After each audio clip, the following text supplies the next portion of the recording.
Tapos na natin mga ka-DIY yung wiring ng ating 6.4 volts na battery.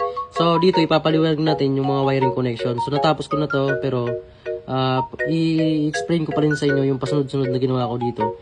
Syempre yung start natin yung negative, starting point negative, positive, negative, positive. So automatic yung positive mo dito dahil series tayo, positive mo connection sa negative. So yun ang itsura niyan mga ka-DIY. Ang kabilaan yan, yan yung ito sa baba, negative, sa taas, positive.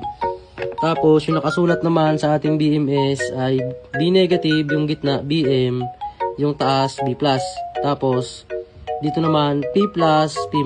Automatic, yung P+, P- natin, yan na yung ating load. O dito na tayo kukuha ng supply papunta sa ating electric pan. Ngayon, yung starting ng B negative, connected yan sa battery negative.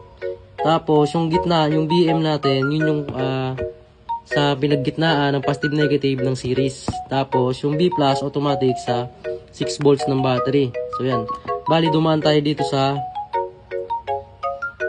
load. Dito na tayo mag-output ng output tsaka charge dito na sa B+. So, yun lamang po ang explanation natin dito. Napakasimple lang po.